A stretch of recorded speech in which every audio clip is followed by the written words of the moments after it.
మన చుట్టూ ఏం జరిగినా సరే అది అంతా కూడా మన మంచికే కదా. ఆ భగవంతుడు మన కోసమే కదా చేసేది.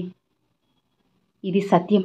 దీన్ని అర్థం చేసుకోవడానికి మీకు నేను ఒక చిన్న స్టోరీని అయితే ఇప్పుడు చెప్పబోతున్నాను. జాగ్రత్తగా విని అర్థం చేసుకుని పూర్తిగా చూస్తే మీకు అర్థమవుతుంది. కాబట్టి ఎక్కడ స్కిప్ చేయకుండా చూడండి ఫ్రెండ్స్. ఒక అడవిలో ఒక సాధువు వద్దకు ఒక యువకుడు వచ్చి ఎంతగానో దుఃఖిస్తున్నాడు. అప్పుడు ఆ గురువు, నాయనా అసలు ఎందుకు ఏడుస్తున్నావు, ఏం జరిగింది అంటూ అడుగుతాడు. అప్పుడు ఆ యువకుడు, నేను సంపాదించిన ధనాన్ని దారిలో వస్తున్నప్పుడు దొంగలు దోచుకుపోయారు. మరి ఇప్పుడు నేనేం చేయాలి స్వామి అంటూ బోరున ఏడుస్తారు. అప్పుడు ఆ గురువు, నాయనా నీకు ఏదైతే జరిగిందో అది నీ మంచికే జరిగింది, బాధపడుకొని అంటారు. అప్పుడు ఆ వ్యక్తి, అసలు గురువుగారు మీరు ఏం మాట్లాడుతున్నారు? ఆ దొంగలు నేను కష్టపడ్డ ధనాన్ని మొత్తం దోచుకుపోయారు. నేను ఇంటికి వెళ్తామన్న నా వద్ద కాస్త కూడా ధనం లేదు. ఆ ధనంపై నేను ఎన్నో ఆశలు పెట్టుకున్నాను. మీరేమో జరిగిందంతా మంచి అంటున్నారు. ఇదేం మంచి, నాకు అసలు అర్థం కావడం లేదు. నాకు అంతా నష్టమే జరిగింది అని అంటాడు. అప్పుడు ఆ గురువు, నాయనా నేను ఎందుకు ఇలా అంటున్నానో నీకు చెబుతాను. అర్థం కావాలి అంటే ఒక కథ చెబుతాను, జాగ్రత్తగా విను అని చెబుతూ ఒక కథను చెప్పడం ప్రారంభించారు. పూర్వం ఒకసారి ఒక ఊరిలో భయంకరమైన వరద వచ్చి ఊరిని అల్లకల్లోలం చేసింది. అదే గ్రామంలో ఒక పేద రైతు కుటుంబం ఉండేది. అతని ఇల్లు కూడా ఆ వరదలో పూర్తిగా మునిగిపోయింది. ఇప్పుడు వారి వద్ద తినడానికి తిండి లేదు. ఉన్న ఆహార ధాన్యాలు కూడా వరదలో కొట్టుకుపోయాయి. అంతా నష్టమే అయింది. ఇక ఆ రైతుకి ఒక కుమారుడు ఉన్నారు. అతను తన తండ్రితో ఇలా అంటున్నాడు, నాన్నగారు మీరు ఎందుకు అసలు బాధపడుతున్నారు చెప్పండి. జరిగినదేదో మన మంచికే జరిగింది, మీరు బాధపడకండి అంటారు. ఇక ఆ మాటలు విన్న తండ్రికి విపరీతమైన కోపం వచ్చింది. అసలు నువ్వేం మాట్లాడుతున్నావు? ఇది మన మంచి కోసం జరిగిందా? మన ఇల్లు వరదలో మునిగిపోయింది. ఇప్పుడు తినడానికి మన వద్ద కాస్త తిండి కూడా లేదు. మన వద్ద ధనం లేదు. అంతా నాశనమైంది. ఇందులో ఏం మంచి ఉంది అని అరుస్తాడు. అప్పుడు ఆ కుమారుడు, లేదు నాన్న, ఇది మన మంచి కోసమే జరిగింది అని అంటాడు. ఇలా తన కొడుకు పదే పదే ఆ మాటని అనడంతో తండ్రికి విపరీతమైన కోపం వచ్చి అతడిని కొట్టి, అసలు ఇక్కడ నుంచి నువ్వు వెళ్ళిపో, మళ్ళీ నాకు కనిపించకు, ఇది కూడా నీ మంచి కోసమే అనుకో అంటూ అతడిని అక్కడ నుండి కొట్టి పంపించేశాడు. ఇక ఆ కుమారుడు ఏడుస్తూ అక్కడి నుంచి వెళ్ళిపోయాడు. ఇలా చీకటి పడిపోయింది. పొద్దున వెళ్ళిన కుమారుడు ఇంకా తిరిగి రాలేదు. అసలు నేను కొట్టడం దానివల్లే నా కుమారుడు ఇంట్లో నుంచి వెళ్ళిపోయాడు అంటూ అతను బాధపడుతుంటాడు. అప్పుడే అక్కడ ఉన్న వాళ్ళని కాపాడడానికి ఒక పడవ వచ్చింది. ఇక ఆ పడవలోకి అందరినీ ఎక్కిస్తున్నారు. అప్పుడు ఆ రైతు భార్య, చూశారా, మన కుమారుణ్ణి మీరు కొట్టి పంపించేశారు. ఇప్పుడు అంతా మంచిగానే జరిగింది. మనల్ని కాపాడడానికి పడవ వచ్చింది. ఇక మన ప్రాణాలకు ఏ ప్రమాదం లేదు అని అంటుంది. అప్పుడు ఆ రైతు కోపంతో, మీకు అర్థం కావడం లేదు, మనకు ఏం మంచి జరగలేదు. కాపాడడం వాళ్ళ ధర్మం, ప్రాణాలైతే మిగిలాయి. కానీ మన వద్ద ఇల్లు, ఆహారం, ధనం ఏమీ లేవు. ఇప్పుడు ఎక్కడికి వెళ్తాం? ఏం పని చేస్తాం? అసలు ఏం తింటామని అంటాడు.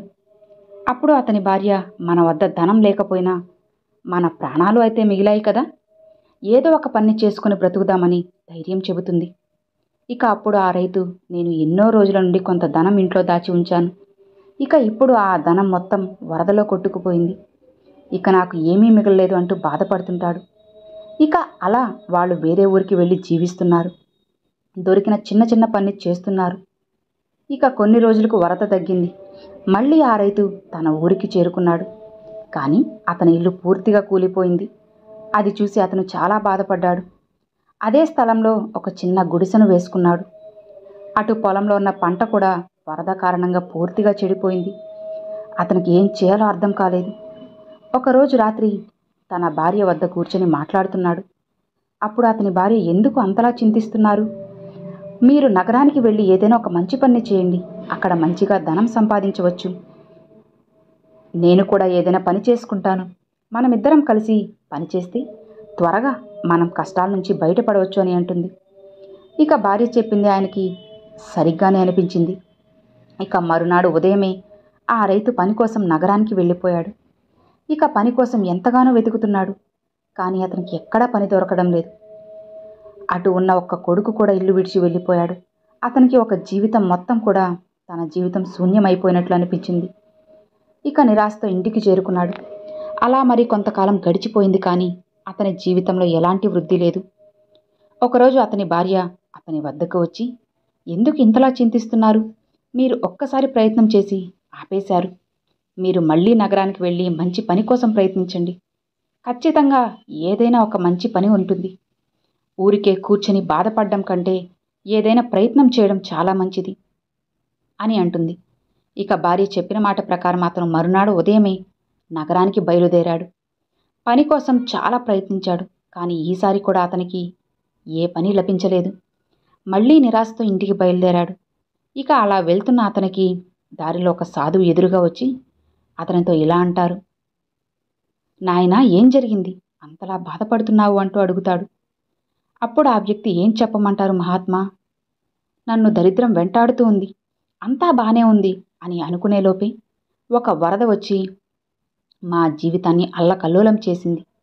ఆ వరదలో నా ఇల్లు కూలిపోయింది. ఇక ఇప్పుడు నా వద్ద ధనం లేదు, తిందామంటే తిండి కూడా లేదు, సరిగ్గా ధనం లభించడం లేదు. ఏదో చిన్న గుడిసె వేసుకుని జీవిస్తున్నాను.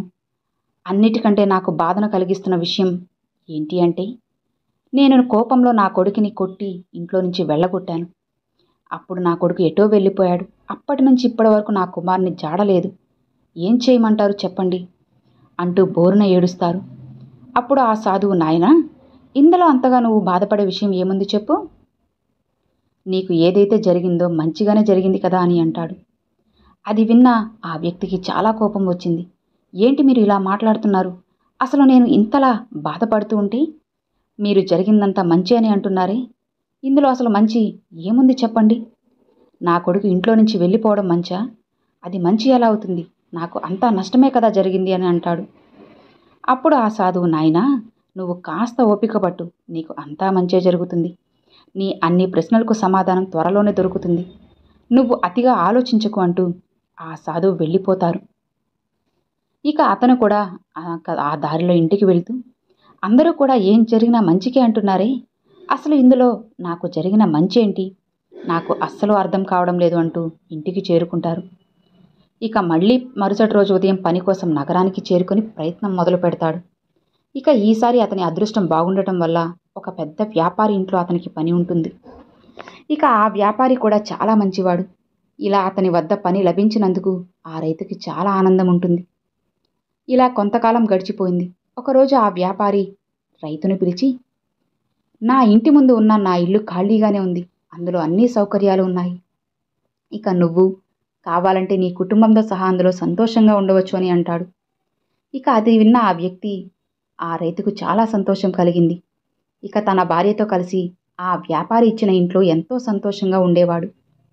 ఇక ఒకరోజు రాత్రి ఎవరో తలుపు తట్టిన శబ్దం వినిపించింది. ఇక ఎవరా అని తలుపు తెరిచి చూస్తే ఒక యువకుడు ఒక సంచిని పట్టుకొని ఇంటి ముందు నిలబడి ఉంటాడు. ఇక ఆ రైతు అతన్ని గుర్తుపట్టలేదు. అప్పుడు ఆ యువకుడు, నాన్నగారు, నన్ను గుర్తుపట్టడం లేదా? నేను మీ కుమారుణ్ణి. నేను మన ఊరికి వెళ్ళి చూశాను, మీరు అక్కడ లేరు. వేరే వారిని అడుగుతూ అడుగుతూ వెతుకుతూ చివరికి ఇక్కడికి చేరుకున్నాను నాన్నగారు. ఇప్పుడు నేను ఇల్లు విడిచి దూరంగా ఉన్న నగరానికి చేరుకున్నాను. నాకు అక్కడ మంచి పని లభించింది. కొన్ని రోజులు ఆ పని చేసిన తర్వాత వచ్చిన ధనంతో నేను ఒక చిన్న వ్యాపారాన్ని మొదలుపెట్టాను. ఇక ఆ వ్యాపారం కూడా బాగా వృద్ధి చెంది లాభాలు వచ్చాయి. ఇప్పుడు నేను బాగా ధనం సంపాదించాను. నా దగ్గర 50 మంది పనిచేస్తున్నారు. ఆ నగరంలో నేను ఒక పెద్ద ఇల్లును కూడా నిర్మించుకున్నాను. అందుకే మిమ్మల్ని కలిసి మిమ్మల్ని కూడా అక్కడికి తీసుకెళ్దామని వచ్చాను అని అంటాడు. అది విన్న ఆ వ్యక్తి చాలా సంతోషించాడు. ఇక అతని ఆనందానికి అంతులేదు. అప్పుడు ఆ యువకుడు, నాన్నగారు, నేను అప్పుడే చెప్పాను కదా, ఏం జరిగినా మన మంచికే అని చెప్పాను. ఒకవేళ ఆ రోజు ఆ వరద రాకుండా ఉంటే ఇదంతా జరిగేదా? లేదు కదా. ఇలా మనం ఇంత సంతోషంగా ఉండేవాళ్ళమా? కాదు కదా. నేను నగరానికి వెళ్ళి ఇంత ధనం సంపాదించేవాడిని కాదు కదా అని అంటాడు. ఇక అప్పుడు ఆ రైతు, నిజమే, నాకు ఇప్పుడు అర్థమైంది. ఆ వరద కారణంగానే నాకు కూడా ఒక మంచి పని దొరికింది. అంతా మన మంచికే జరిగింది అంటూ అందరూ కలిసి నవ్వుకుంటారు. మరి ఈ కథను ముగించిన ఆ సాధువు, నాయనా, కథను విన్నావు కదా, మానవుడి ఆలోచన ఎప్పుడూ కూడా గొప్పగానే ఉండాలి. మానవుడు భవిష్యత్తు గురించి ఆలోచించలేడు. ఇప్పుడు జరిగిందంతా కూడా భవిష్యత్తులో మంచికే అని ఆలోచించలేడు. అతను కేవలం ఈ రోజు గురించి మాత్రమే ఆలోచిస్తాడు. ధర్మబద్ధంగా న్యాయంగా ఉన్న వ్యక్తికి ఎప్పుడూ కూడా చెడు జరగదు. ఒకవేళ ఇప్పుడు చెడు జరుగుతున్నా అది భవిష్యత్తులో మంచిగానే మారుతుంది నాయనా. ఎప్పుడూ కూడా ఒక్కటి మాత్రం గుర్తుపెట్టుకో, ఇది సమయం ఎప్పుడూ కూడా ఒకేలా ఉండదు. ఇప్పుడు నీకు ఉన్న కష్టాలు భవిష్యత్తులో ఉండవు. సమయం మారుతుంది. ఏది కొన్ని రోజులే. నువ్వు ఎన్ని కష్టాలు పడుతున్నా ఏదో ఒక సమయంలో అవన్నీ సుఖాలుగా మారుతాయి నాయనా. మన సమయం బాలేనప్పుడు ఓపికతో ఉండాలి. ఎలాంటి తొందరపాటు నిర్ణయాలు, తప్పుడు నిర్ణయాలు తీసుకొని తమ జీవితాన్ని నాశనం చేసుకోకూడదు అని అంటాడు. ఇక అప్పుడు ఆ యువకుడు, మహాత్మా మీరు చెప్పిందంతా బానే ఉంది, కానీ నాకైతే మొత్తం నష్టమే జరిగింది కదా. ఇక నా ధనం మొత్తం పోయింది. ఇప్పుడు నా వద్ద ఏమీ లేదు కదా. మరి ఇందులో మంచి ఏముంది అని అంటాడు. ఇక అప్పుడు ఆ సాధువు తన సంచిలోంచి ఒక వజ్రం తీసి ఇస్తూ, నాయనా, నాకు దారిలో ఇది దొరికింది. నేను ఒక సాధువును. నాకు దీనితో అస్సలు పని లేదు. ఇది నీకు ఖచ్చితంగా కూడా ఉపయోగపడుతుంది అంటూ ఆ వజ్రాన్ని అతనికి ఇచ్చేశాడు. ఇక ఆ వజ్రాన్ని తీసుకున్న ఆ వ్యక్తి, సాధువు చెప్పింది నిజమే, ఏం జరిగినా మన మంచికే జరుగుతుంది. ఆ దొంగలు నా ధనం దోచుకుని ఉండకపోతే నేను ఈ సాధువు వద్దకు వచ్చేవాడిని కాదు. ఇక్కడికి రాకపోతే ఈ విలువైన వజ్రం నాకు లభించేది కాదు అంటూ ఆ సాధువుకు ధన్యవాదములు చెప్పి ఇక ఆ వజ్రం నగరంలో అమ్మి వచ్చిన ధనంతో సంతోషంగా జీవిస్తున్నాడు. సో విన్నారు కదండి, ఎప్పుడు ఏ సమయంలో మన జీవితంలో ఏం జరిగినా సరే అంతా మన మంచికే అని అనుకోవాలి. సమయం ఎప్పుడూ ఒకేలా ఉండదు. కష్టం వచ్చినప్పుడు ఓపికతో ఉండాలి. తొందరపాటులో తప్పుడు నిర్ణయాలు అస్సలు తీసుకోకండి. మంచి వాళ్ళకి ఆ భగవంతుడు ఎప్పుడూ మంచే చేస్తాడు. కాస్త ఓపిక పట్టి చూస్తే అన్నీ మీకే అర్థమవుతాయి. సో విన్నారు కదా, ఈ వీడియో నచ్చితే ఒక చిన్న లైక్ చేయండి, మీ ఫ్రెండ్స్ అండ్ ఫ్యామిలీస్కి షేర్ చేయండి. ఫస్ట్గా మన ఛానల్ చూసే వాళ్ళు సబ్స్క్రైబ్ చేసి సపోర్ట్ చేయండి ఫ్రెండ్స్. Thanks for watching. ఓం నమ శివాయ.